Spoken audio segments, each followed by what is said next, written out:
သေခြင်းကိုအောင်မြင်၍ရှင်ပြန်ထမြောက်တော်မူသောယေရှုခရစ်တော်ရဲ့အောင်ပွဲနေ့မှာအသစ်တစ်ဖန်ပြန်လဲတွေ့ဆုံပြီးတော့မှဖခင်သခင်ရဲ့နှုတ်ကပတ်တော်မြတ်ကိုဟောကြားခွင့်ပေးသောခမည်းတော်သားတော်တန်ရှင်သောဝိညာဉ်တော်ဖခင်ရဲ့ဘုန်းတော်သည်တာ၍ကြီးမြတ်ပါစေသောအရောက်တိုင်းကိုရှလုံလို့နှုတ်ခွန်းဆက်ပါတယ်ဒီနေ့အသက်ရှင်တော်မူသောဖခင်သခင်ကကျမအပြင်ဝင်ကားဖို့ရန်အတွက်ပေးလိုက်တဲ့အကြောင်းအရာလေးကတော့ဝိညာဉ်စုကျေးဇူးရဲ့သဘောတဘာဝတွေဖြစ်ပါတယ်ပြီးခဲ့တဲ့အပတ်ကလည်းဝိညာဉ်စုကျေးဇူးဆိုတာဆိုတဲ့ခေါင်းစဉ်လေးနဲ့ပြောဖို့ရန်ဘုရားရှင်ခွင့်ပြုခဲ့တယ်ဒီတစ်ပတ်မှာလည်းဝိညာဉ်စုကျေးဇူးရဲ့သဘောတဘာဝကိုပြောဖို့ရန်စိတ်ခိုင်းတော်မူတာဖြစ်ပါတယ်ဝိညာဉ်စုကျေးဇူးဘလောက်အရေးကြီးတယ်လဲနောက်ဆုံးသောကာလဤမြလောက်ခဲရင်စိုးရုပ်သောကာလလူသားရဲ့နှလုံးသားသည်ကြမ်းတမ်းခတ်ထန်ပြီးတော့ကြိုက်မယ်ဖြတ်မယ်ဆွဲမယ်ဖဲ့မယ်ဆိုရဲစိတ်နှလုံးသားများအလုံးတို့အပေါ်မှာမောက်မိုက်တကူတို့အပေါ်မှာအနိုင်ယူနိုင်ဖို့ရန်အတွက်တန်ရှင်သောဝိညာဉ်တော်ရဲ့စုကျေးဇူးသည်အလွန်အရေးကြီးတဲ့အတွက်ကြောင့်ဖယားရှင်သည်ကျမကိုအခုအပတ်စဉ်မှာတန်ရှင်သောဝိညာဉ်တော်ရဲ့စုကျေးဇူးအကြောင်းများကိုပဲပြောခိုင်းနေတယ်ဆိုတာကိုတွေ့ရှိရပါတယ်။ဒါကြောင့်ချစ်တော်မိဘညီကိုမောင်နှမများမိမိရဲ့နှလုံးသားကိုဖွင့်၍နှလုံးသားမျက်စိကိုဖွင့်၍နှလုံးသားအတွက်အလင်းကိုတောင်းလျှောက်၍ဖယားသခင်ရဲ့နှုတ်ကပတ်တော်မြတ်ကိုခံယူကြဖို့ရန်အတွက်မေတ္တာရက်ခံပါတယ်။အဲ့တော့ဝိညာဉ်စုကျေးဇူးရဲ့သဘောတဘာဝ၅ချက်ရှိပါတယ်။အဲ့ဒီဝိညာဉ်စုကျေးဇူးရဲ့သဘောတဘာဝ၅ချက်ကိုအခုရှင်းလင်းပြီးတော့ဖော်ပြသွားမှာဖြစ်ပါတယ်။ဒါကြောင့်ဝိညာဉ်စုကျေးဇူးရဲ့သဘောတဘာဝနံပါတ်1ကတော့ဝိညာဉ်တော်ကိုအင်္ဂလိပ်လို spirit လို့ခေါ်တယ် spirit လို့ခေါ်တယ်အင်္ဂလိပ်လို spirit အဲ့တော့ဝိညာဉ်ဗမာလူရိုးရိုးလေးပြောမယ်ဆိုဝိညာဉ်ဖြစ်တယ်ဒါပေမဲ့ဘုရားသခင်သည်ဘုရားဖြစ်တယ် royal ဖြစ်တယ်တော်ဝင်ဖြစ်တယ်ဒါကြောင့်သူ့ကိုတော်ဆိုတဲ့စကားလုံးလေးထည့်ပြီးတော့ဝိညာဉ်တော်လို့အသုံးပြုတာဖြစ်ပါတယ်ဒါပေမဲ့လေညဉ့်ညမ်းတဲ့ဝိညာဉ်တွေမကောင်းတဲ့ဝိညာဉ်တွေ evil spirit ကလည်းရှိနေသေးတယ်ဆိုးတဲ့ဝိညာဉ်ကိုလည်း spirit ကောင်းတဲ့ဝိညာဉ်ကလည်း spirit ဒါကြောင့် spirit ချင်းမကွဲပြားမှာဆိုတဲ့အတွက်ကြောင့်ဖယားသခင်ရဲ့ဝိညာဉ်တော်ကိုကြတော့အလွန်တန့်ရှင်းလွန်အားကြီးလို့အလွန်တန့်ရှင်းသောဖယားသခင်ရဲ့ဝိညာဉ်တော်ဖြစ်တဲ့အတွက်ကြောင့်တန့်ရှင်းသောဝိညာဉ်တော် the Holy Spirit လို့ခေါ်တယ်မကောင်းတဲ့ဝိညာဉ်ညစ်ညူးတဲ့ဝိညာဉ်တွေကိုကြတော့ evil spirit လို့ခေါ်တာဖြစ်ပါတယ်ဂရိလိုကြတော့ pneumatica လို့ခေါ်တယ်နော်ဂရိလို pneumatica လို့ခေါ်တာဖြစ်ပါတယ် pneuma ဆိုတဲ့ဂရိစကားလုံးကပဲဆင်းသက်လာတာဖြစ်ပါတယ်ဒါကြောင့်တန့်ရှင်းသောဝိညာဉ်တော်လို့ပြောလိုက်တာ ਨੇ အောပွေရာတကိုးနမိတ်လက္ခဏာပြသခြင်းကိုရည်ညွှန်းနေတယ်ဆိုတာကိုကျမတို့သိရှိရတာဖြစ်ပါတယ်ဒါကြောင့်ချစ်တော်မိဘညီကိုမောင်နှမယုံကြည်သူများတို့သည်ကျမအပတ်စဉ်မှာပြောသွားသလိုတန်ရှင်သောဝိညာဉ်တော်ရဲ့စုကျေးဇူးကိုကျမတို့ဘုရားသခင်ထံမှာတောင်းရပါမယ်လက်နဲ့မပါရင်စစ်တိုက်လို့မရဘူးစုကျေးဇူးမရှိရင်ဝိညာဉ်ရေးရမှာအားနေတယ်လူတယောက်ရဲ့ဘဝအသက်တာခိုင်ခံ့ဖို့ဒုစရိုက်ကိုစွန့်လွတ်နိုင်ဖို့အမှုတော်ကိုရေစုံမီးစုံသခင်ချီဆောင်ရနေ့ရဲ့ကာလတိုင်အောင်ဆောင်ရွက်နိုင်ဖို့တောင်းမှပဲတန်ရှင်သောဝိညာဉ်တော်ရဲ့စုကျေးဇူးမရှိရင်မဖြစ်နိုင်ပါဘူးထို့မြတ်မကအိမ်တော်ရေးပြဿနာတွေလင်ကွဲမယားကွဲပြဿနာတွေသားသမီးတွေကိုစုံစုံမလို့မရတဲ့ပြဿနာတွေအားလုံးအတွက်ကျမတို့တန်ရှင်သောဝိညာဉ်တော်ရဲ့စုကျေးဇူးများကိုအသုံးပြု၍ကျမတို့လှုပ်ဆောင်တဲ့အခါကျတော့အဲ့ဒီမှောင်မိုက်တကူတွေကိုကျမတို့အနိုင်ယူနိုင်နေဆိုတာတွေ့ရပါတယ်ဒီနေ့ကမ္ဘာလောကကြီးမှာတနေ့တခြားမတရားမှုတွေများပြားလာတယ်ညစ်ညူးမှုတွေများပြားလာတယ်မတရားသောမေထုံမှုတွေများပြားလာတယ်လူသက်ချင်းတွေများပြားလာတယ်စစ်လက်နက်တွေနဲ့တိုက်ခိုက်ခြင်းယောဂဆိုယောဂပိုးတွေများပြားလာတယ်အခုကျမတို့နောက်ဆုံး COVID-19 ကဲ့သို့သောယောဂဆိုယောဂပိုးနောင်တစ်ထက်မက COVID-19 ထက်သာတဲ့ပိုဆိုးတဲ့ယောဂဆိုယောဂပိုး virus တွေမြောက်များစွာရောက်ရှိလာအောင်မှာဖြစ်တယ်ချီဆောင်ရနေ့ရဲ့ကာလတောင်ရောက်ရှိလာအောင်မဲ့ ကျမတို့တွေ့ကြုံရမယ့်အခက်အခဲတွေဒုက္ခတွေပြဿနာတွေယောဂဆိုယောဂပိုးတွေကျမတို့ရဲ့ဘဝပြဿနာတွေကိုဖြေရှင်းအောင်မြင်နိုင်ဖို့ရန်သင်မှာဝိညာဉ်စုကျေစုမရှိရင်သင်မှာအောင်မြင်နိုင်ဘူးဒါကြောင့်စာတန်ရဲ့ချစ်ပွားအောင်မှာပြပြဝတ်ပြီးတော့မှခမည်းသည်မတရားသောသူကိုအရှုံးပေးနေရမယ်ကိုလာရောက်ပြီးတော့မှရန်လိုတဲ့လူကိုကျမတို့အရှုံးပေးနေရမယ်ဘဝအခက်အခဲတွေကိုကျမတို့အရှုံးပေးနေရမှာဖြစ်ပါတယ်ထိုမြမကဖယားသခင်သည်ကျမတို့ယုံကြည်သူတွေကိုပေးထားတာကလူအပေါင်းတို့သည်ကဲတင်ခြင်းတို့ရောက်၍တမန်တရားကိုသိစေခြင်းကငါအလိုရှိတယ်လို့ယုံကြည်သူတိုင်းကိုတောင်းဆိုထားတာဖြစ်တယ်ဧဝံဂေလိဟောခြင်းဟောမယ်မဟောခြင်းမဟုတ်ဘူးငါသူတစ်ပါးကိုဟောခြင်းဟောမယ်မဟောခြင်းမဟုတ်မရဘူးတကယ်တမ်းကျတော့ဘုရားသခင်သည်ယုံကြည်သူတိုင်းကိုဒီမဟာစေခိုင်းတော်မူချက်ကိုစေခိုင်းတာဖြစ်ပါတယ်။ဒါကြောင့်ယုံကြည်သူတိုင်းလှုပ်ဆောင်ရမယ်။အဲ့ဒီလိုလှုပ်ဆောင်နိုင်ဖို့သည်ဝိညာဉ်စုကျေးဇူးမရှိရင်မဖြစ်နိုင်ပါဘူး။ဒါကြောင့်ကျမတို့သည်တန်ရှင်းသောဝိညာဉ်တော်ရဲ့စုကျေးဇူးတန်ရှင်းသောဝိညာဉ်တော်ရဲ့တကိုးများကိုရယူ၍ဟောပြောတဲ့အခါမှာလူတို့သည်မခံမရပ်နိုင်ဘဲနဲ့သူတို့အထက်မှာရှိတဲ့မှောင်မိုက်တကိုးတွေပြုတ်ကျပြီးတော့မိမိကိုဖန်ဆင်းတော်မူသောအရှင်ယေရှုခရစ်တော်ကိုစိတ်နှလုံးအကျွမ်းမဲ့ယုံကြည်လက်ခံလာကြမှာဖြစ်ပါတယ်ချစ်တော်ခရစ်တော်၌ညီကိုမောင်မများပင်လုံနှစ်ချင်းအသင်းတော်စတီထောင်တဲ့အချိန်ကာလမှာစ၍ယနေ့တိုင်အောင်တည်တံ့၍ဖယားသခင်အမှုတော်မြတ်မဟာစိတ်ခိုင်းတော်မူချက်ကိုလှုပ်ဆောင်နိုင်ရခြင်းနဲ့တကွအသင်းတော်မှာယေရှုခရစ်တော်ကိုယုံကြည်လက်ခံတော်သူများပြားရခြင်းရဲ့အကြောင်းရင်းသည်ထိုဝိညာဉ်စုကျေးဇူးကြောင့်တစိတ်တစ်ပိုင်းအနေနဲ့ပါဝင်နေဆိုတာကိုလည်းကျွန်တော်တို့နားလည်ရမှာဖြစ်ပါတယ်ကျမ်းစာထဲမှာကျွန်တော်တို့ကြည့်လိုက်တဲ့အခါမှာတမန်တော်ဝတ္ထုအခန်းကြီး6အငယ်8မှ10ကိုကြည့်တဲ့အခါမှာတတေဖန်ဆိုတဲ့ကျွန်တော်တို့သင်းထောက်ကြီးကတရားဟောတာကိုတွေ့ရတယ်တမန်တော်ဝတ္ထုအခန်းကြီး6အငယ်8ကနေ10ကိုတစ်ချက်လောက်အရင်ကြည့်မယ်တတေဖန်သည်ကျေးဇူးတော်နှင့်၎င်းတကိုးတော်နှင့်၎င်းပြည့်စုံသဖြင့်ကြီးစွာသောနမိတ်လက္ခဏာအံ့ဘွယ်သောအမှုတို့ကိုလူများရှေ့မှပြုလေ၏ထိုအခါလိဘေရတိန်အပေါင်းအသင်းဝင်သောသူမှစ၍ကုရေနေပြည်သားအာလေဇန္ဒရိပြည်သားကလကိပြည်သားအာရှိပြည်သားအချို့တို့သည်ထ၍တတေဖန်နှင့်ညှင်းခုန်ခြင်းကိုပြုစဉ်တွင်သူဟောပြော၍သုံးဆွဲသောပညာနှင့်ဝိညာဉ်တော်ကိုမခံမစီနိုင်ကြတတေဖန်သုံးဆွဲတဲ့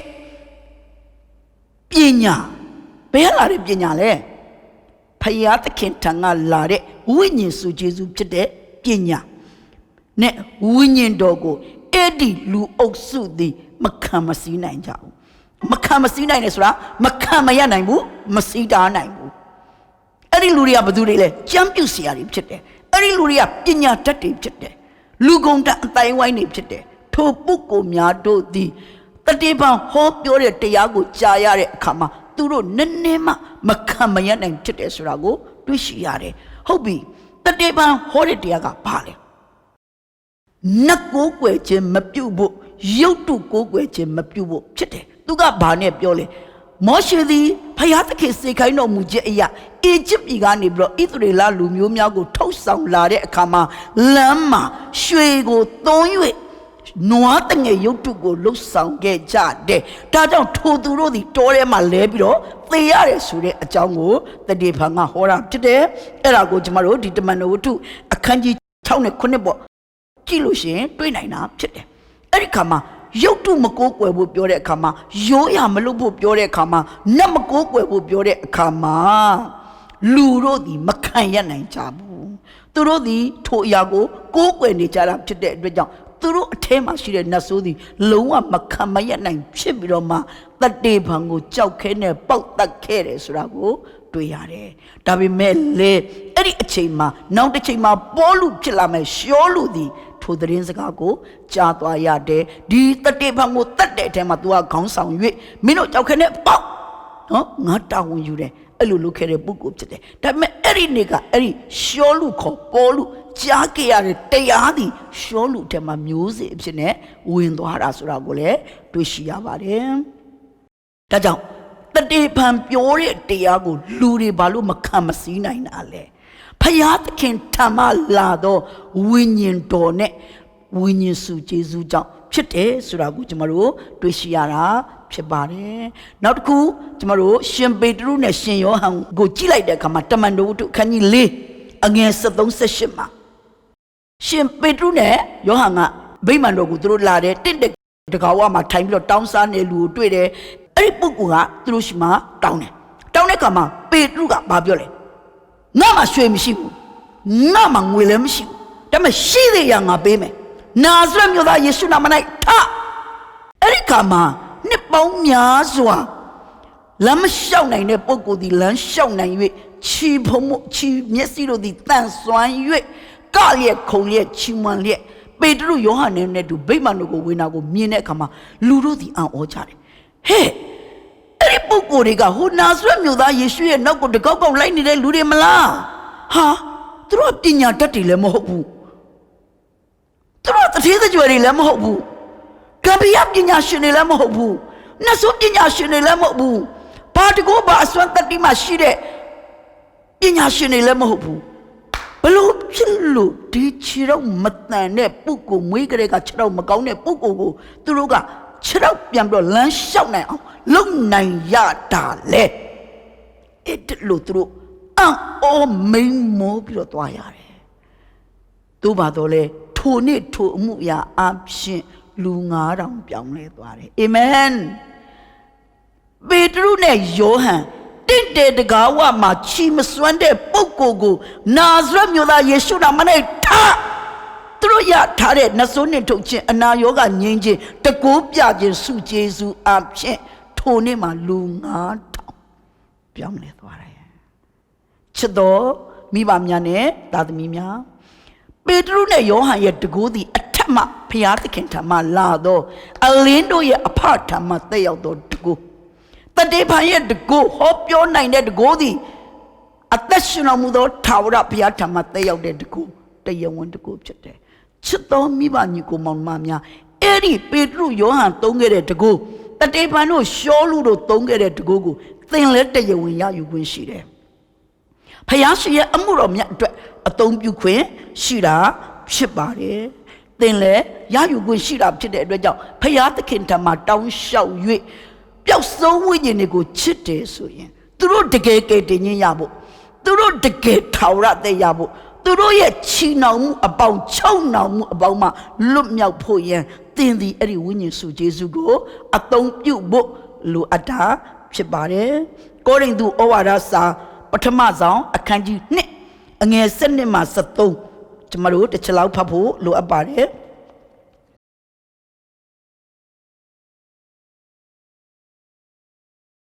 တကော2အခန်းငယ်7 73ဖြစ်ပါတယ်ငါတို့သည်လောကီဝိညာဉ်ကိုမခံရကြဖျားသခင်ထံတော်မှလာသောအရာတို့ကိုသိခြင်းအလို့ငါဖျားသခင်ထံမှကြွလာသောဝိညာဉ်ကိုခံရကြပြီဖျားသခင်ပေးတော်မူသောအရာတို့ကိုငါတို့သည်လူပညာကိုအမိပြု၍နားလေသောစကားနှင့်မဟောတန်ရှင်သောဝိညာဉ်တော်သည်ဝိညာဉ်နှင့်ဆက်ဆိုင်သောအရာတို့ကိုဝိညာဉ်စကားအပြင်ဖွင့်ပြ၍ပဲ့ပြင်တော်မူသောစကားနှင့်ငါတို့သည်ဟောကြား၏အဲ့ဒီလိုဖျားသခင်နှုတ်ကပတ်တော်ကိုပြောနိုင်တဲ့တကူဟောနိုင်တဲ့တကူလူတွေပြောင်းလဲနိုင်တဲ့တကူနတ်ဆိုးတွေကြောက်ရွံ့တုန်လှုပ်ပြီးတော့ထွက်ပြေးနိုင်တဲ့တကူအနာရောဂါတို့ကိုငြိမ်းစေသောတကူသည်ဖျားသခင်ထံမှတန်ရှင်းသောဝိညာဉ်တော်နဲ့တကွဝိညာဉ်စုကျေးဇူးကိုခံရတဲ့အတွက်ကြောင့်ဖြစ်တယ်ဆိုတာကိုကျွန်တော်တို့နားလည်ထားရမှာဖြစ်ပါတယ်ကျွန်တော်တို့ဖျားသခင်ရဲ့ဝိညာဉ်စုကျေးဇူးရဲ့သဘောတဘာဝနံပါတ်1ကိုကျွန်တော်တို့ဆက်လက်ပြီးတော့ကြည့်ရှုကြရအောင်အဲ့တော့ဝိညာဉ်စုကျေးဇူးရဲ့သဘောတဘာဝအမှတ်2ကတော့ဘာလဲဆိုတော့ဝိညာဉ်စုကျေးဇူးကိုအင်္ဂလိပ်လို spiritual gifts နော် gifts လို့ခေါ်တာဖြစ်ပါတယ်အဲ့ဒီ gifts ကိုလေ grace gift လို့ခေါ်တယ်ကျေးဇူးတော်လက်ဆောင် Jesu option yare at the down, Chipare. Grillo jaro charisma. No, Grillo charisma lo core. No, charis yet take make a jaro grace. English lo grace pit, Jesu object. That down, grace equal to gift. Grace, Jesu gift surale, Jesu jong yare, less sound, chite surago, twishiabare. Ero, Jama Miram Pioni Jazz Calibio When you su Jesu anezo, Nasana Konemio Janzarema, Yitare, Pinashiniga Biore, Yarusu Jesu, Gomio. Lenesu Jesu, Gomio. Atisu Jesu, Gomio. Susubao, Nasane, Konemio, Ajami Abchen, Arilo, Popia Biro, Tama, Tabare. Tajam Eddie,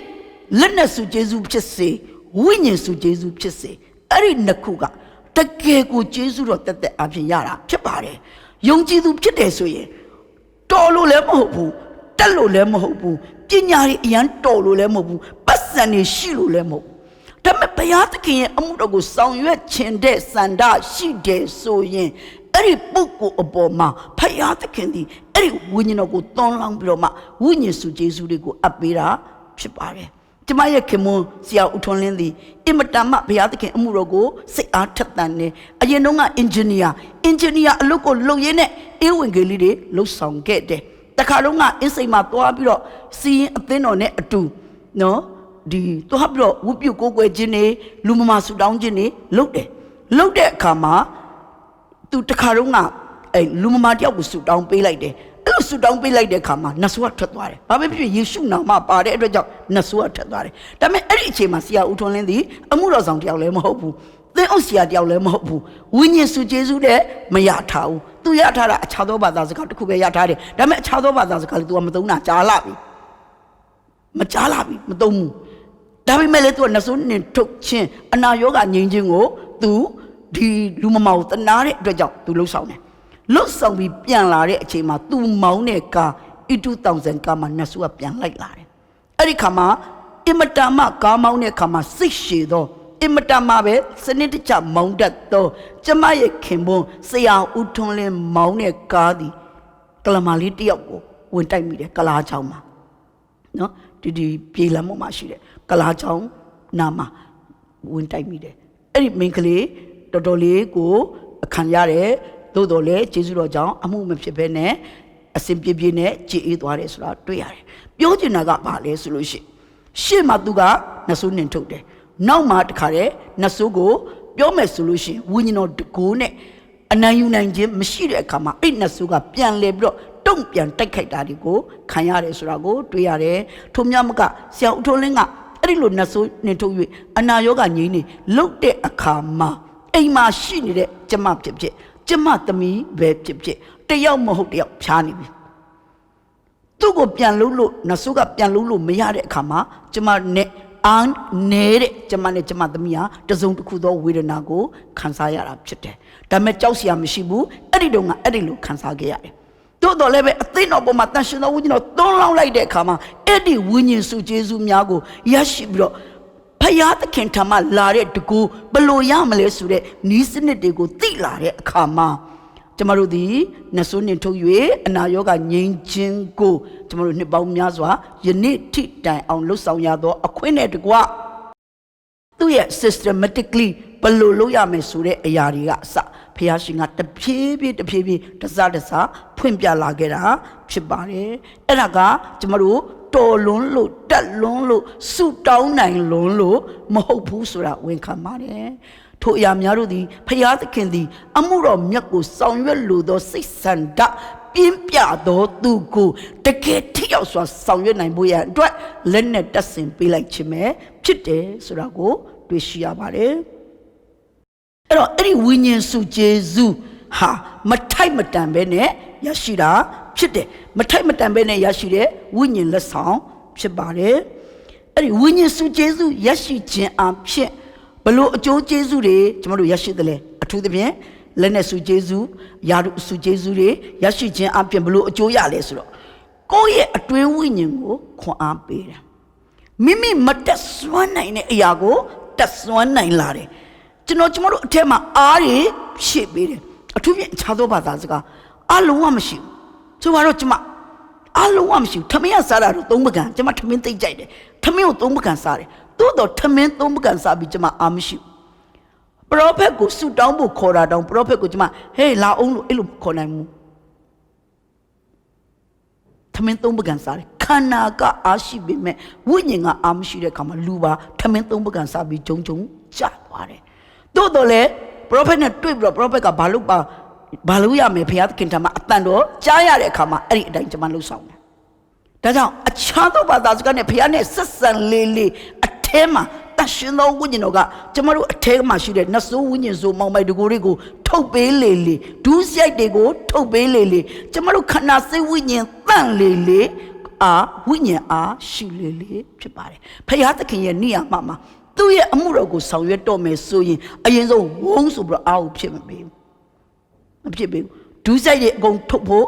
ကျမတို့အထက်မှာရှိတဲ့မောင်မိုက်တကိုးတွေကိုထုတ်ဖို့အရင်ဆုံးအားနေရတယ်အရင်ဆုံးအားနေပြီးတော့ကိုဘာမှမတတ်စွမ်းနိုင်တော့ပါဘူးလို့ဘုရားသခင်ရှေ့တော်မှာဝန်ခံလာတဲ့အခါကြတော့မှအလွန်အားနေလှစွာတော့ကျမတို့ရဲ့ခန္ဓာစိတ်ဝိညာဉ်ထဲမှာဘုရားရှင်သူ့ရဲ့ဝိညာဉ်စုကျေးဇူးတွေဝိညာဉ်တော်ရဲ့တကိုးတွေတန်ရှင်သောဝိညာဉ်တော်ခရစ်တော်နဲ့ကျမတို့ဒီမှာဖြည့်ပေးတယ်ယေရှုအသွေးတော်နဲ့ဖြည့်ပေးတာဖြစ်ပါတယ်အဲ့ဒီအခါမှာနော်စုကျေးဇူးအားဖြင့်ကျမတို့မှာအားရှိလာတယ်ခွန်အားတွေရှိလာတယ်တတ္တိတွေရှိလာတယ်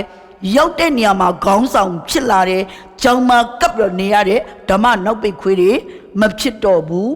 ရဲရင့်စွာတတ်စွမ်းနိုင်လာတယ်ဆိုတာကိုတွေ့ရှိရပါတယ်ကျမရဲ့အသက်တာနဲ့ပြောရမယ်ဆိုရင်ကျမဒီအင်မတန်မှငယ်ငယ်တုန်းကကြောက်တတ်တဲ့သူဖြစ်တယ်လူလဲကြောက်တယ်အကုန်ကြောက်တယ်ကျမကနောက်ပြီးတော့ဈေးတဲ့တောင်မခေါ်ရဲတဲ့ပုဂ္ဂိုလ်အတန်ကြဲကြဲတောင်မထွက်ရဲတဲ့ပုဂ္ဂိုလ်ဖြစ်ပါတယ်ကျမတို့အညာမှာနေတဲ့အခါမှာကျမတို့ကဂျုံယူအဲ့ဒါကိုကလစဘာယူလို့ခေါ်တယ်ကလစဘာနော်အဲ့ဒီကလစဘာယူကိုကျမအရန်ကြိုက်တယ်ဒါကြောင့်ကလစဘာယူဆိုပြီးတော့ဈေးတဲ့လာပြီးဆိုကျမကြားတာမမီကျမအမေကိုပြောတယ်မမီကလစဘာယူစားခြင်းနဲ့အဲ့ဒီခါမှာအမေကပြောတယ်အမေကသူ့မှာပတ်စံရှိရင် तू ခေါ်ပြီးတော့ तू ဝယ်ကျွေးလိုက်တယ်တခါသူ့လက်ထဲမှာပတ်စံပြက်တယ်အဲ့လိုပြက်တဲ့အခါမှာ तू ကမြတ်ခေါ်လိုက်လေမမီဝယ်ကျွေးမယ်အသွားပြီပဲကျမကိုဈေးတဲ့ခေါ်ခိုင်းနေကျမခေါ်လိုက်ကလစဘာရင်လာပါအဲ့ဒီကလစဘာရုံတယ်လည်းမကြောက်ရှေ့ဆက်ထွက်သွားတယ်အဲ့တော့အမေလည်းဝယ်မကျွေးရတော့ဘူးပေါ့အမေကလည်းအဲ့လိုတော်တော်ပါနတ်တဲ့ပုဂ္ဂိုလ်ဖြစ်တယ်ဟုတ်ပါပြီကျမပြောချင်တာကကျမဒီဈေးတဲ့တောင်မခေါ်ရဲလောက်အောင်လူကြောက်တဲ့ပုဂ္ဂိုလ်အတန်ကြဲကြဲမထွက်ရဲတဲ့ပုဂ္ဂိုလ်တို့ပါတော့လေယနေ့လူရှိမှရက်၍ဖယားသခင်ရဲ့နှုတ်ကပတ်တော်မြတ်ကိုကြောက်ရွံ့ခြင်းမရှိဘဲနဲ့ဟောပြောနိုင်တဲ့အရာသည်ကျမရဲ့ပင်ကိုယ်တတ်တည်မဟုတ်ဘူးကျမရဲ့ဇာတိပဂရိမဟုတ်ဘူးတန့်ရှင်သောဝိညာဉ်တော်အဖြစ်သာဟောပြောနိုင်တဲ့အခွင့်လှုပ်ဆောင်နိုင်တဲ့အခွင့်ကိုပေးတယ်ဆိုတာကိုဖယားသခင်ရှိလူတို့ရှေ့မှာကျမနှိမ်ချစွာနဲ့တသက်ခံပါတယ်ပြီးတော့မှစုကျေးဇူးရရှိအသုံးပြုတဲ့သူတွေရဲ့နှလုံးသားကိုတန့်ရှင်သောဝိညာဉ်တော်ကလှုပ်ဆော်ပေးတယ်နော်မိမိရဲ့အသက်တာခိုင်ခံ့ဖို့ဖယားသခင်ရဲ့အလိုတော်ကိုဆောင်နိုင်ဖို့အမှုတော်မြတ်ကိုထမ်းဆောင်နိုင်ဖို့အမှုတော်မြတ်ကနေနောက်ကြောင်းမပြန်ဖို့ထွန်ကိုင်းကိုကံ၍နောက်သို့လှည့်ကြည့်တော်သူမြည်သည်ကဖယားသခင်နိုင်ငံတော်နဲ့မထိုက်မတန်လို့ပြောထားတဲ့အတွက်ကြောင့်အဲ့ဒီထွန်ကိုင်းကိုကံ၍နောက်သို့လှည့်မကြည့်ပါမည်အကြောင်းဖယားရှင်ရဲ့အမှုတော်ကိုဆောင်နေရင်တန်လန်းတော့မှပြန်ပြီးကောက်မဆိုင်ဖို့မြို့မှာပြန်ပြီးအလုံးမလုပ်ဖို့လင်ယူတာမွေးလုပ်ပြီးတော့အမှုတော်ကိုလုံးဝစွန့်ခွာသွားခြင်းမပြုတ်ပဲနဲ့အမှုတော်မှာရေရှည်တည်တတ်နိုင်ဖို့ဆိုတာတန့်ရှင်သောဝိညာဉ်တော်နဲ့တကွဝိညာဉ်တော်ရဲ့စုကျေးဇူးမပါရင်တော့ဘလို့မှမဖြစ်နိုင်တာဖြစ်ပါတယ်။ဒါကြောင့်ဘုရားသခင်ပေးတဲ့တန့်ရှင်သောဝိညာဉ်တော်ရဲ့သဘောတဘာဝဝိညာဉ်တော်ရဲ့စုကျေးဇူးများတို့သည်ဘုရားရဲ့အမှုတော်မြတ်ကိုသေတပံတတ်တဆုံချီဆောင်ရာနေ့ရဲ့ကာလတိုင်အောင်ရဲရင်စွာတတ္တိရှိနဲ့ဟောပြောတသက်ခံနိုင်ဖို့ရန်ပျောက်ဆုံးဝိညာဉ်များကိုခရစ်တော်ထံပို့ဆောင်ပေးနိုင်ဖို့ရန်အတွက်လုံလောက်တဲ့ခွန်အားတွေကိုဖြည့်ပေးတာတဘာဝဝိညာဉ်တော်ရဲ့တဘာဝဝိညာဉ်တော်စုကျေးဇူးရဲ့တဘာဝပဲဖြစ်ပါတယ်။နောက်ပြီးတော့အဲ့ဒီဝိညာဉ်တော်နဲ့ဝိညာဉ်တော်ရဲ့စုကျေးဇူးသည်ယုံကြည်သူတို့ရဲ့စိတ်ဝိညာဉ်ကိုတွန်းအားပေးတဲ့ခံနိုင်ရည်လည်းပေးတယ်။နောက်ကြောင်းမပြန်တော့ဘူး။အနာယောဂါတွေပါခံစားရတဲ့ခါမှာလဲဝေဒနာဘလောက်ပဲပြင်းထန်ဖ ဖယားရှင်အရာခသိန်းတက်နိုင်တယ်ဆိုတဲ့ယုံကြည်ချက်ကိုပြင်ဆင်ပေးတယ်နောက်ပြီးတော့ကိုယ့်ရဲ့ဒုစရိုက်တွေကိုစွန့်နိုင်တဲ့ခွန်အားကိုပေးတယ်ဒီတောင်ကိုမောင်မကျော်နိုင်တော့ပါဘူးဆိုပြီးတော့ဘဝကိုလက်မြောက်အရှုံးပေးခြင်းမရှိရလေအောင်ဝိညာဉ်စုကျေးဇူးများအထူးဖြင့်တစ်ကောစနစ်80မှာပါတဲ့ပညာထိုးထွင်းခြင်းယုံကြည်ခြင်းတကူပြခြင်းပရောဖက်ပြုခြင်းအနာရောဂါငြိမ်းခြင်းစိတ်ဝိညာဉ်တို့ကိုပိုင်းခြားခြင်းအခြားသောဘာသာစကားပြောခြင်းအခြားသောဘာသာစကားကိုအနက်ပြန်ခြင်းစုကျေးဇူး6မျိုးရှိတဲ့အထက်ကပညာထိုးထွင်းခြင်းယုံကြည်ခြင်းစိတ်ဝိညာဉ်ပိုင်းခြားခြင်းအခြားသောဘာသာစကားပြောခြင်းအနာရောဂါငြိမ်းခြင်းတကူပြခြင်းတွေရှိမယ်ဆိုရင်ထိုသူသည်ဝိညာဉ်မှာခိုင်ခန့်မှုရှိမှဖြစ်ပါတယ်အခြားသောဘာသာစကားအနက်ပြန်ခြင်းစုကျေးဇူးကတော့လုပ်ငန်းတာဝန်တစ်ခုလို့ထမ်းဆောင်ရတာဖြစ်တဲ့အတွက်ကြောင့်ခမည်းမရလဲဘာမှမဖြစ်ဘူးအဲ့ဒါကအမှုတော်အတွက်ဖြစ်တယ်သို့တော့ကိုယ်အသက်တာမှာကိုယ်အသက်ရှင်ဖို့ပညာလိုတယ်ယုံကြည်ခြင်းလိုတယ်ထိုးထွင်းခြင်းလိုတယ်အခြားသောဘာသာစကားပြောခြင်းလိုတယ်စိတ်ဝိညာဉ်တို့ကိုပိုင်းခြားတတ်ဖို့လည်းအင်မတန်မှလိုအပ်တာဖြစ်ပါတယ်ကျမတို့ရဲ့အတွင်းလူကိုအရေးကြီးဆုံးကတော့ကျမတို့အတွင်းလူကိုခွန်အားနဲ့ဖြစ်ပေးတယ်ကျမတို့အဖက်3ကိုကျမတို့ကြည့်လိုက်တဲ့အခါမှာနော်ကျမတို့ရဲ့အတွင်းလူခွန်အားနဲ့မြဲမြံခိုင်ခန့်ဖို့ဆုတောင်းပတ္ထနာဖခင်ရှင်ကပြုခိုင်းနေဆိုတာကိုကျမတို့တွေ့ရတယ်ကျမတို့တင်နေကြပတ္ထနာထဲမှာနော်အဖက်3အငယ်16မှာတွေ့ရှိရတာဖြစ်ပါတယ်ဒါကြောင့်ဝိညာဉ်အတွင်းလူခွန်အားနဲ့မြဲမြံခိုင်ခန့်ဖို့ရန်အတွက်ဝိညာဉ်တော်နဲ့တကွဝိညာဉ်တော်ရဲ့စုကျေးဇူးများတို့သည်တွန်းအားပေးတဲ့ဆိုတာကိုတွေ့ရှိရပါတယ်ဝိညာဉ်ရေးရာအကူအညီအထောက်အမဖြစ်ပါတယ်ကျမတို့ရဲ့ဝိညာဉ်အတွက်ကျမတို့ရှင်နေတဲ့အသက်အတွက်ကျမတို့ရဲ့အထက်မှာရှိနေတဲ့ဝိညာဉ်တော်အတွက်တန်ရှင်သောဝိညာဉ်တော်ရဲ့စုကျေးဇူးများတို့သည်အကူအညီပေးတာဖြစ်တယ်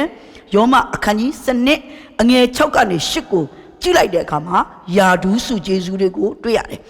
နော်အဲ့ဒါလေးကိုတစ်ချက်လောက်ကြည့်ရအောင်ယောမ7အငယ်6မှ8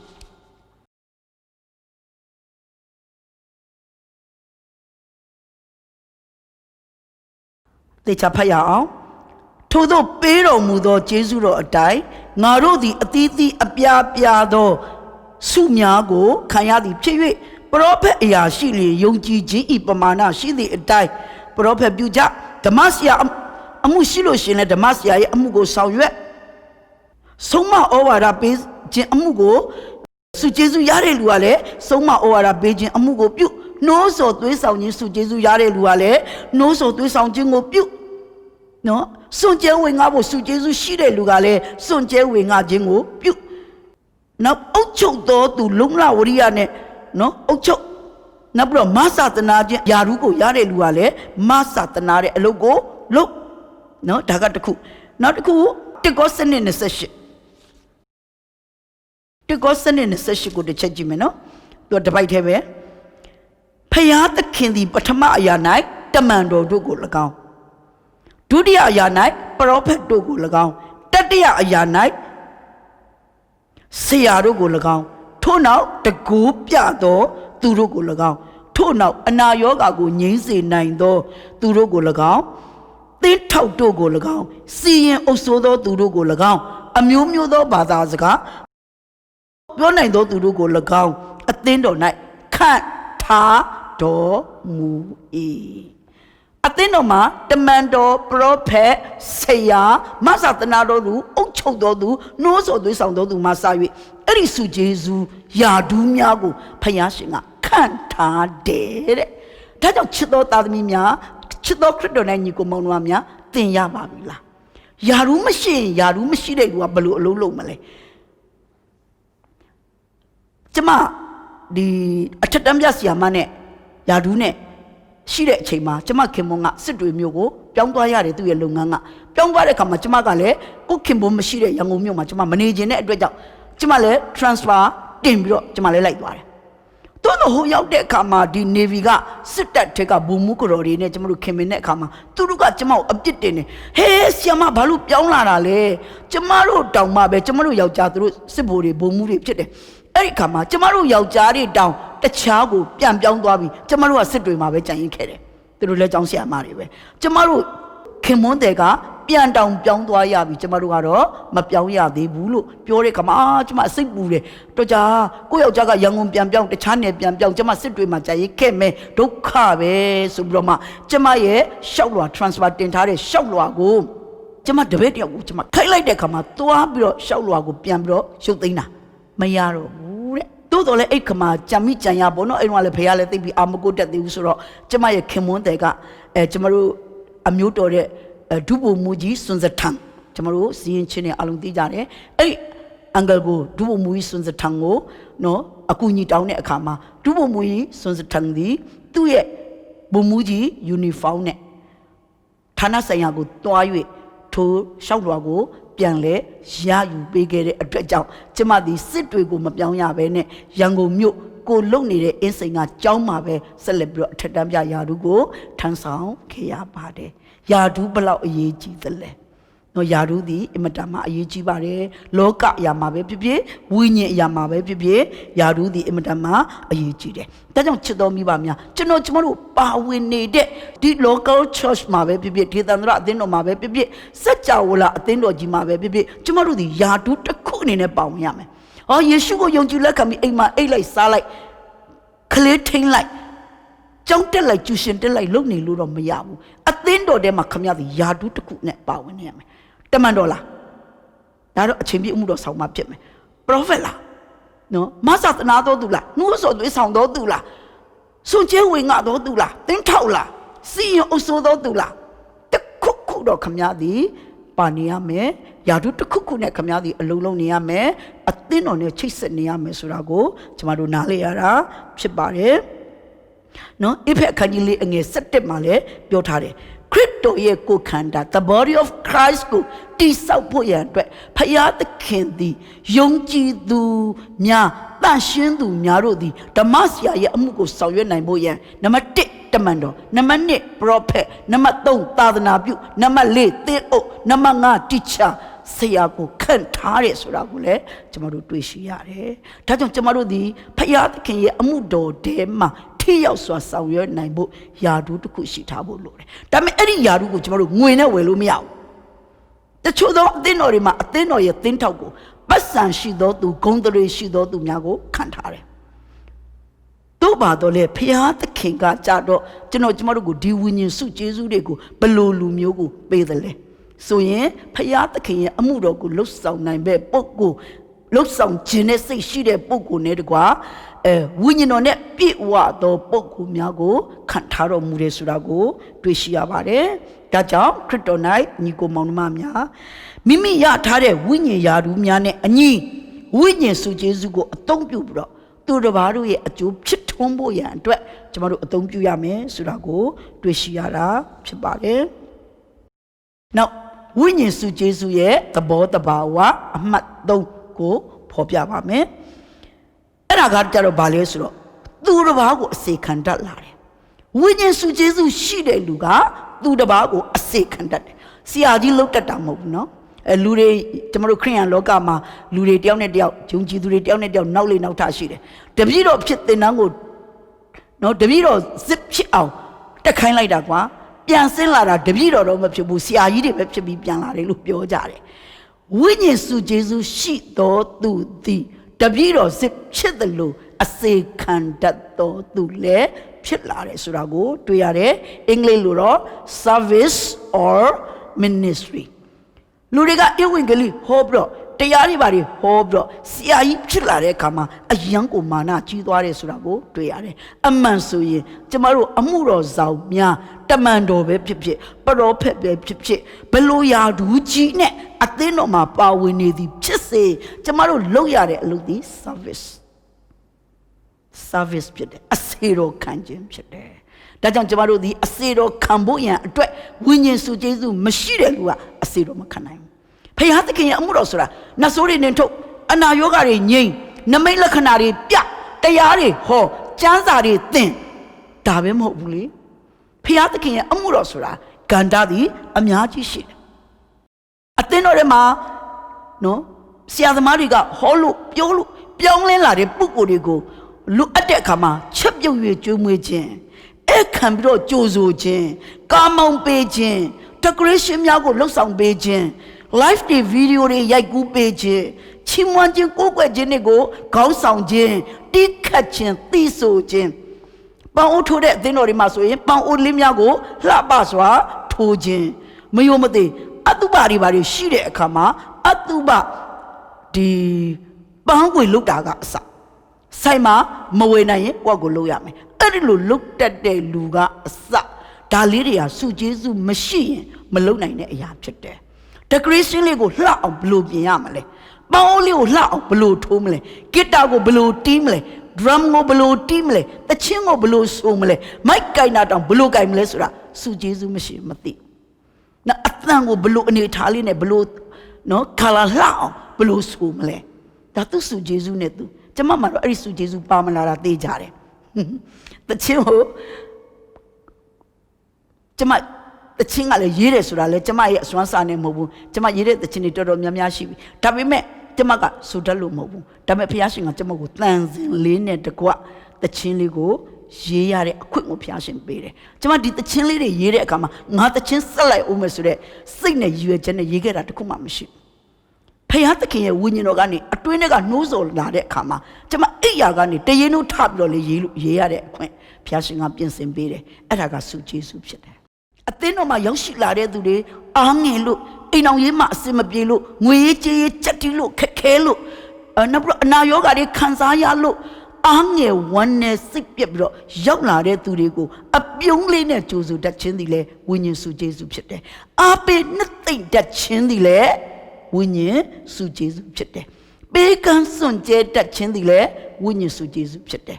နှုတ်ဤဆောင်မှခြင်းလက်ဤဆောင်မှခြင်းနှုတ်ကပတ်တော်မြတ်နဲ့ခွန်အားပေးတတ်ခြင်းတရားကြီးဟောနေဖို့မဟုတ်ဘူးအဲ့ဒါဒီလေဝိညာဉ်စုကျေးဇူးဖြစ်တယ်လဲနေသူကိုထူမတတ်တယ်နှစ်သိမ့်သက်သာခြင်းပေးတတ်တယ်အဲ့ဒါကဝိညာဉ်စုကျေးဇူး service or ministry ရရှိထားတဲ့ပုဂ္ဂိုလ်များရဲ့လက္ခဏာဖြစ်ပါတယ်ဒီနေ့ချစ်တော်ခရစ်တော်၌ညီကိုမောင်မများဝိညာဉ်စုကျေးဇူးဆိုတဲ့အထဲမှာ service and or ministry လဲပါတဲ့အခါမှာကျွန်တော်တို့သူတစ်ပါးကိုနှစ်သိမ့်သက်သာခြင်းပေးတတ်ရဲ့လား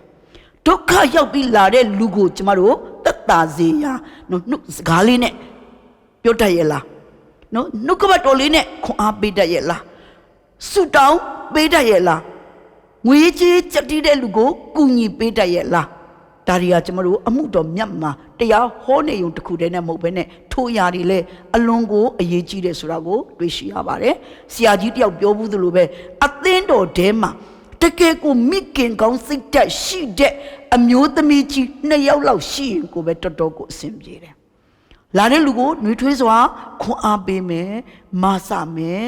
နော်ကြည့်ရှုမယ်ဟာသမီးရေအဆင်ပြေလားဟေးသားရေဘလို့လဲ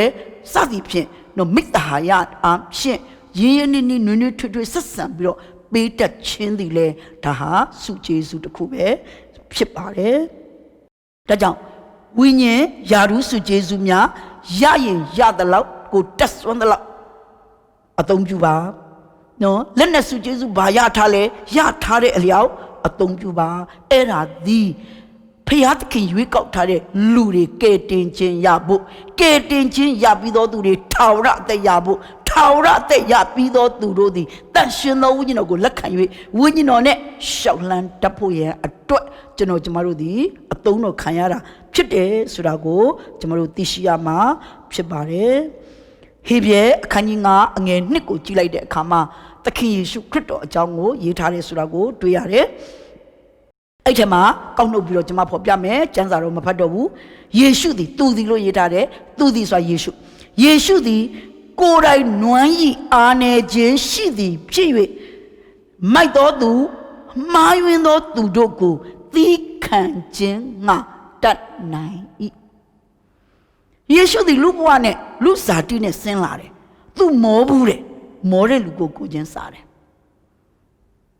သူတန်ရာတန်ချက်တွေခံစားဘူးတယ်ဒါကြောင့်တန်ရာတန်ချက်ရှိသောသူကိုချင်းစားတယ်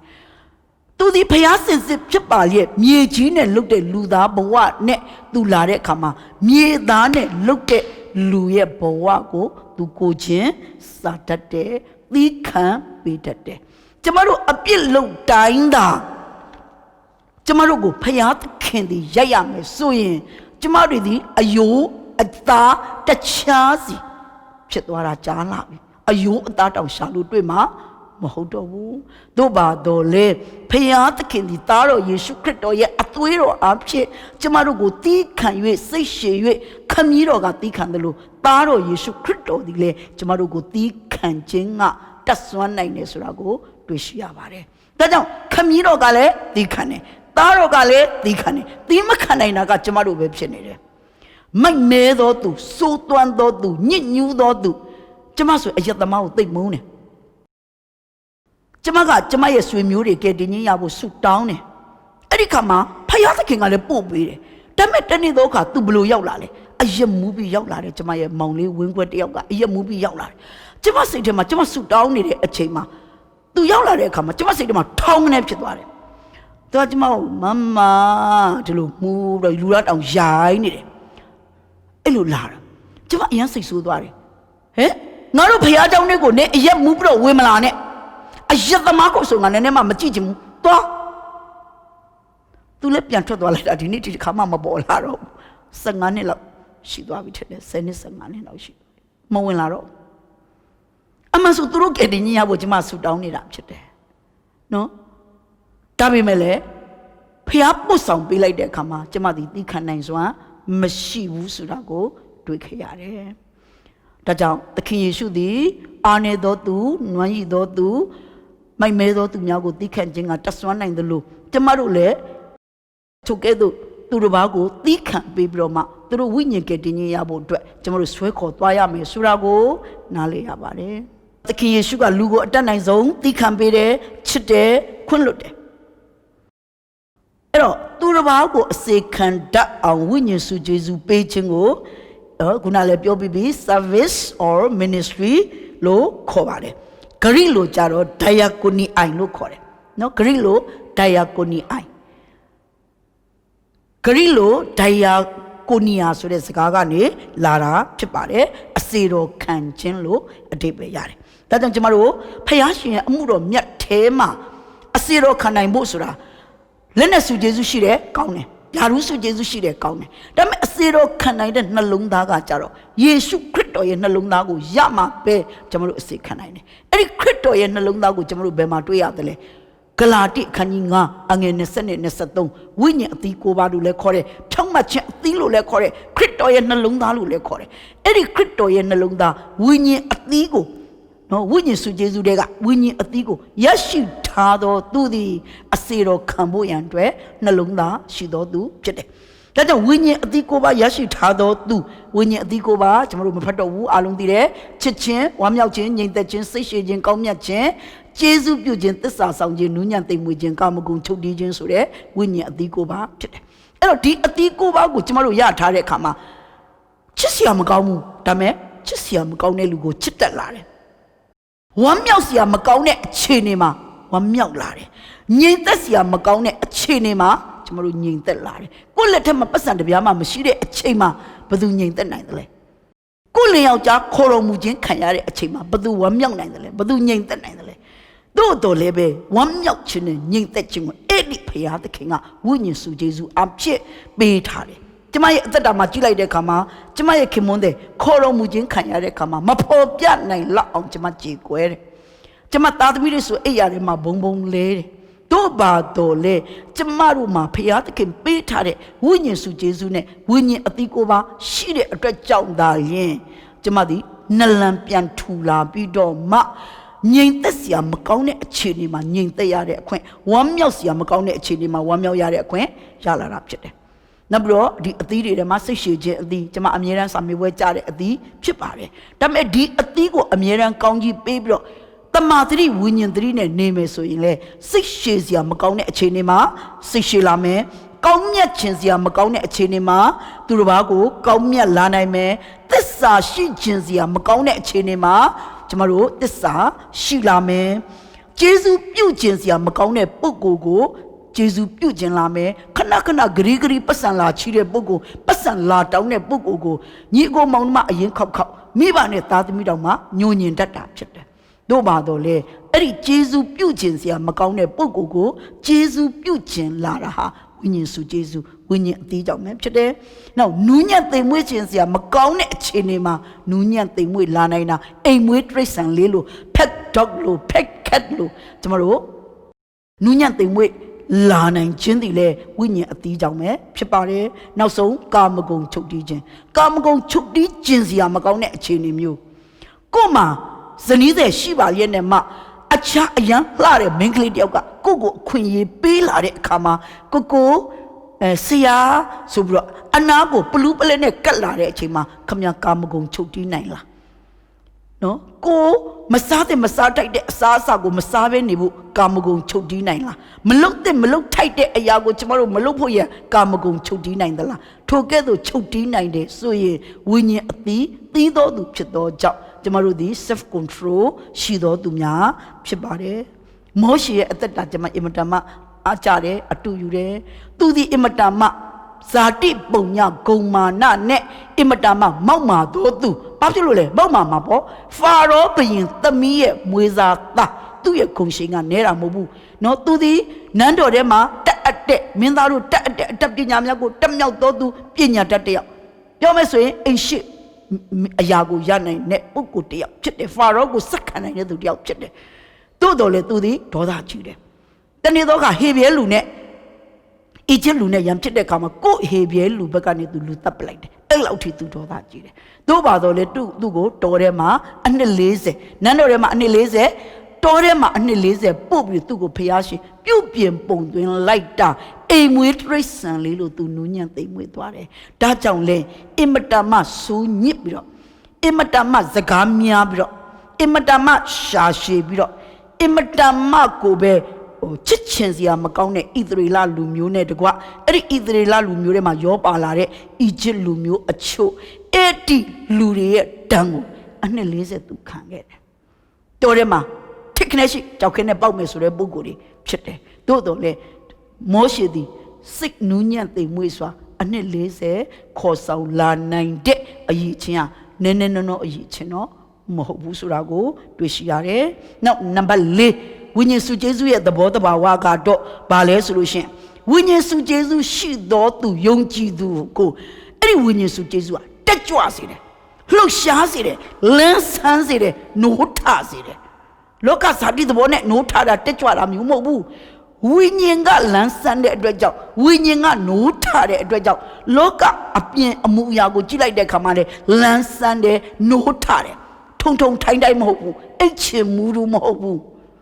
တွက်လက်တယ်ပေါ့ပါတယ်ဒါမှတခုတော့ရှိတယ်နိုးထတယ်ဆိုတာကခုံချီးမွမ်းနေတိုင်းပြောမယ်ဆိုရင်တော့ဖလန်ဖြစ်နေတိုင်းလဲနိုးထတာတော့မဟုတ်ဘူးနော်နိုးထမှုပွဲကြီးတွေဆိုပြီးတော့နိုးထမှုတွေလုပ်ပေမဲ့အဲ့ဒီနိုးထမှုပွဲကြီးတွေပြီးသွားတဲ့နောက်မှာအဲ့ဒီလူတွေကမနိုးထတော့ဘူးဆိုတာကိုကျွန်တော်တို့မျက်စိထဲမှာမျက်စိရှေ့မှာကိုမြင်နေရတာဖြစ်တယ်နိုးထတယ်ဆိုတာစင်မော်တက်ပြီးကခုံချီးမွမ်းတာလည်းမဟုတ်ဘူးစင်အောက်ကနေပြီးတော့ကခုံချီးမွမ်းတာလည်းမဟုတ်ဘူး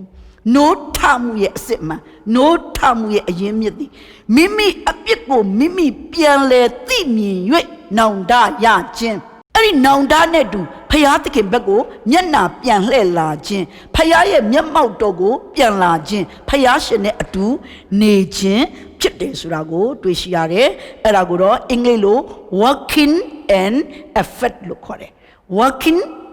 and effect လို့ခေါ်ပါတယ်ဒါကြောင့်ဝိညာဉ်စုကျေးဇူးရတဲ့သူတွေရဲ့လက္ခဏာသည်ဝိညာဉ်မှာလန်းဆန်းတဲ့အတွက်ကြောင့်စိတ်နှလုံးလည်းလန်းဆန်းတယ်ဆိုတာကိုတွေ့ရှိရတယ် active ဖြစ်တယ်လို့ခေါ်ပါတယ် Greek လို့ကြတော့ energy matter နော် active energy matter ဖြစ်ပါတယ်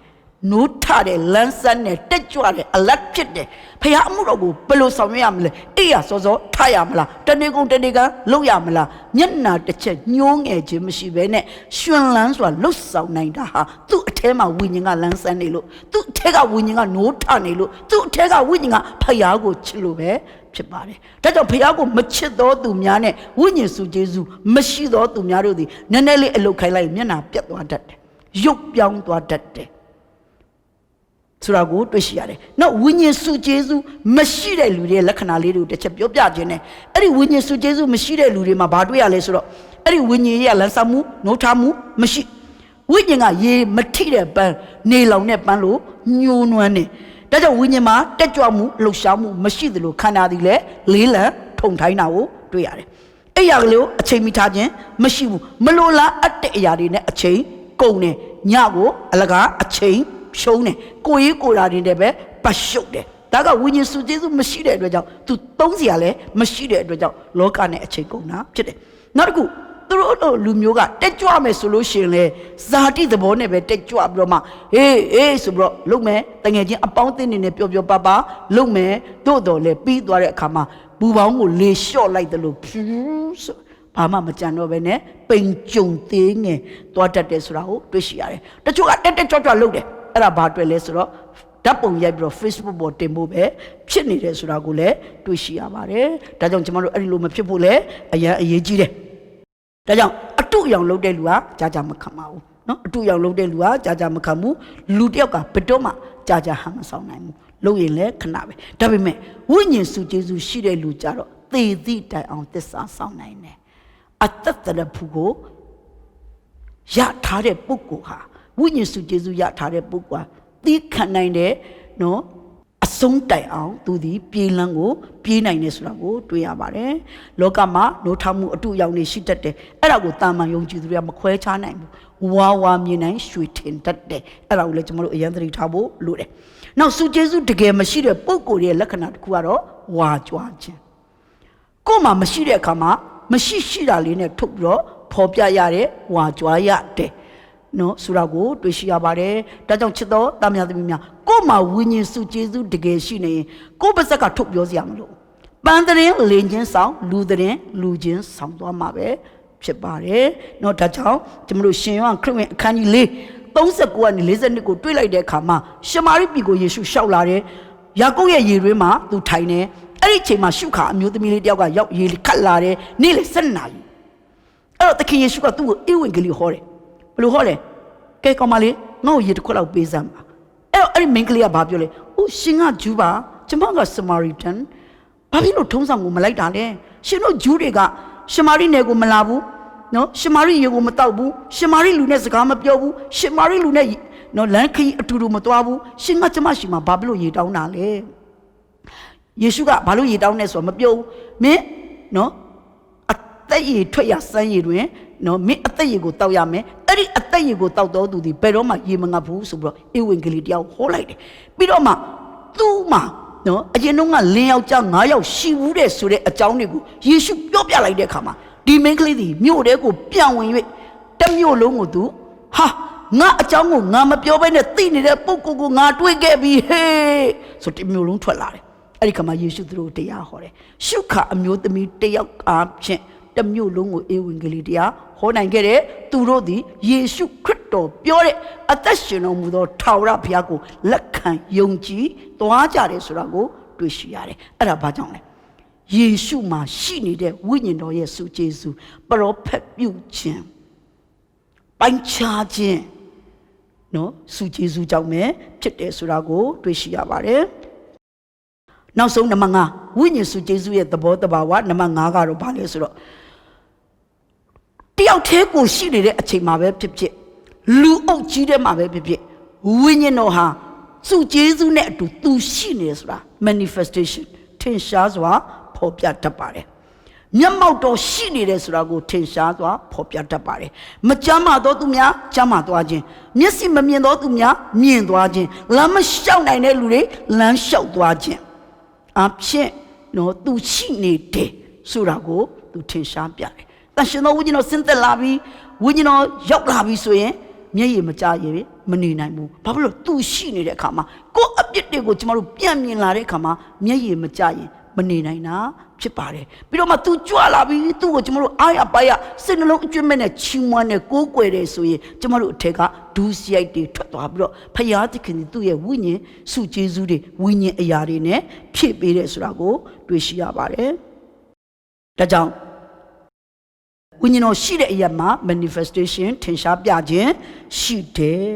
ဒါကြောင့်ကျမတို့ဝတ်ပြုကိုးကွယ်ခြင်းနေရာတစ်ခုမှာဝိညာဉ်တော်ရှိသလားမရှိဘူးလားဖယားသခင်ကြွလာလားမကြွလာဘူးလားဆိုတာအင်မတန်မှပဲကျမတို့ခံစားရတယ်ဖယားသခင်ရဲ့မျက်မှောက်တော်ကနေရာတိုင်းမှာရှိတယ် ဘယ်နေရာဟိုနေရာလမ်းမပေါ်မှာလည်းရှိတယ်အိမ်မှာလည်းရှိတယ်ဘုရားကျောင်းမှာလည်းရှိတယ်အဲ့ဒါမျက်မှောက်တော်ဘာဖြစ်လို့လဲဖယားနဲ့မျက်မှောက်တော်နဲ့ကင်းလွတ်တဲ့နေရာမရှိတဲ့အတွက်ကြောင့်ဖြစ်တယ်ဒါပေမဲ့ဝိညာဉ်တော်ရှိတဲ့အရာမှာမျက်မှောက်တော်ထင်ရှားခြင်းရှိတယ်ဒါကြောင့်အဲ့ဒီမျက်မှောက်တော်ထင်ရှားတဲ့အခါမှာဖယားရဲ့မျက်မှောက်တော်ကိုကျမတို့တကယ်စိတ်ဝိညာဉ်နှလုံးသားရောက်တယ်ဆိုရင်အဲ့ဒီအချိန်မှာကျမတို့ရဲ့နာကျင်မှုတွေမရှိတော့ဘူးအဲ့ဒီအချိန်မှာကျမတို့ရဲ့ဝမ်းနည်းကြေကွဲမှုတွေမရှိတော့ဘူးအဲ့ဒီအချိန်မှာကျမတို့ဒုက္ခတွေလည်းဝေးလွင့်သွားတယ်ဝမ်းမြောက်ခြင်းတွေခံစားလာရတယ်လွတ်မြောက်ခြင်းတွေခံစားလာရတယ်ဘဝရဲ့မျောလင်းချက်ဝေးလွင့်နေတဲ့လူတွေဘဝရဲ့မျောလင်းချက်ရောင်ကြီးတွေရရှိလာတယ်ဘဝရဲ့အလင်းရှင်ကိုတွေ့လာတယ်ငိုကြွေးခြင်းကြေကွဲခြင်းခါးသီးခြင်းတွေကွယ်ပြောက်ပြီးတော့ဖယားကိုရှင်လန်းစွာတခြင်းစိုးနိုင်လာတယ်ဆိုတာကိုတွေ့ရှိရပါတယ်နောက်ဆုံးအနေနဲ့ကြည့်တဲ့အခါမှာကျမ်းစာမဖတ်ခြင်းတဲ့လူတွေကျမ်းစာဖတ်လာတယ်အရင်တော့ကကျမ်းစာဖတ်ရင်နားမလည်တဲ့သူတွေကျမ်းစာရဲ့အနက်ကိုနားလည်လာတယ်ဖယားရှင်ငါ့ကိုဘာစကားပြောလဲဆိုတာကိုသိလာတယ်အနာယောဂဖြီးစီးပြီးအိပ်ရထဲမှာလဲနေတဲ့ယောဂဝေဒနာသေးတွေအနာယောဂတွေပျောက်ကင်းလာတယ်ဘဝမှာအခြေမဲ့အနေမဲ့အာမခံချက်မရှိတဲ့လူတွေဘဝအာမခံချက်ရှိလာတယ်ဘဝအခက်အခဲပြဿနာတွေကိုအရင်တော့ကမဖြေရှင်းနိုင်ဘဲနဲ့ဘဝကိုလက်မြောက်အရှုံးပေးခြင်းတဲ့လူတွေလက်မြောက်အရှုံးမပေးတော့ဘူးသူတို့မှာမျောလင့်ချက်တွေရှိလာတယ်ဖယားသခင်ထမှာခွန်အားတွေရလာတယ်မဆာသနာခြင်းတွေရလာတယ်ကရုဏာတော်ကိုခံစားလာရတယ်အဲ့ဒါမျက်မှောက်တော်ရှိနေခြင်းမျက်မှောက်တော်ဆိုတာဖယားရဲ့မျက်မှောက်တော်တန်ရှင်သောဝိညာဉ်တော်ရှိနေခြင်းရဲ့လက္ခဏာတွေပဲဖြစ်ပါတယ်နောက်ပြီးတော့ဖယားကိုအာမကိုတတ်တဲ့လူတွေအာကိုတတ်လာတယ်ဖယားနဲ့မသွားလာတတ်တဲ့လူတွေသွားလာတတ်လာတယ်တန်ရှင်သောဝိညာဉ်တော်ကိုအမိပြုတ်တတ်လာတယ်အရင်တော့ကနေမကောင်းရင်စေးတောက်တတ်တဲ့ပုဂ္ဂိုလ်တွေအခုလိုငါနေမကောင်းတာဖယားရှင်ဘာကြောင့်လဲငါ့ကိုဖယားရှင်ဘာသွန်သင်ခြင်းလဲလို့စဉ်းစားတတ်လာတယ်ကျင့်ချင်းအမင်္ဂလာပြီးပြီးတော့မှနလန်မထူနိုင်တဲ့ပုဂ္ဂိုလ်တွေကျင့်ချင်းအမင်္ဂလာကနေလွတ်မြောက်လာတယ်မင်္ဂလာရှိသောသူဖြစ်လာတယ်ဒါဟာဘာလဲဖယားသခင်ရဲ့ဝိညာဉ်တော်နဲ့တကွသူ့ရဲ့ဝိညာဉ်စုကျေးဇူးတွေရှိတဲ့အတွက်ကြောင့်သာဖြစ်ပါတယ်ဒါကြောင့်ချစ်တော်ခရစ်တော်၌ညီကိုမောင်နှမများဖယားသခင်ထံမှာကျွန်တော်တို့ဝိညာဉ်စုကျေးဇူးတွေတောင်းလျှောက်၍ကျွန်တော်တို့ဘဝမှာချီနှောင်မှုအပေါင်းချုံနှောင်မှုအပေါင်းခံစားနေရတဲ့အရာတွေဘဝမှာမလွတ်မြောက်နိုင်တဲ့အရာတွေအနာရောဂါဖိစီးနေရတဲ့အရာနဲ့ဆင်းရဲတဲ့ဘဝကျင်းတဲ့ကမထားတဲ့အရာတွေအလုံးလွတ်မြောက်ခြင်းကိုပေးနိုင်တာဟာတန့်ရှင်းသောဝိညာဉ်တော်နဲ့တကွသူ့အားဖြင့်ပေးတဲ့ဝိညာဉ်စုကျေးဇူးများကိုအသုံးပြုခြင်းဖြစ်ပါတယ်ဒါကြောင့်လက်တွေ့အကောင့်ထဲပေါ်လျက်ဝိညာဉ်စုကျေးဇူးကိုကျမတို့ယခုပင်တောင်းလျှောက်ကြရအောင်အခုကျမဆိုတဲ့တိုင်လိုက်ဆိုပါသခင်ယေရှုခရစ်တော်ဖျားကိုတော်ပေးသနာတော်မူသောတန်ရှင်သောဝိညာဉ်တော်အတွက်ယေရှုတင်တယ်ဝိညာဉ်စုယေရှုများအတွက်ယေရှုတင်တယ်ထိုဝိညာဉ်စုယေရှုများကိုကိုရောနာမတော်ဘုန်းတော်အတွက်သားသမီးတို့ထိရောက်စွာအသုံးပြုနိုင်ပါမည်အကြောင်းသားသမီးတို့ကိုပေးသနာတော်မူပါရပြီးသောဝိညာဉ်စုယေရှုများအတွက်ယေရှုတင်တယ်မရရှိသေးသောဝိညာဉ်စုယေရှုများကိုလည်းထပ်မံပေးသနာတော်မူပါနှုတ်ကပတ်တော်တမန်ကျမ်းစာထဲမှာပါတဲ့အတိုင်းဝိညာဉ်လက်နက်စုယေရှုများယာရုစုကျေးဇူးများနဲ့တကွာအသီးစုကျေးဇူးများကိုလည်းပေးသနာတော်မူပါသခင်ယေရှုနာမ၌အလွန်ယိုသည်နှိမ်ချစွာဖြင့်တောင်းလျှောက်ပါ၏အဖဖျားအာမင်အရောက်တိုင်းရှလုံဖျားသခင်ကောင်းကြီးပေးပါစေ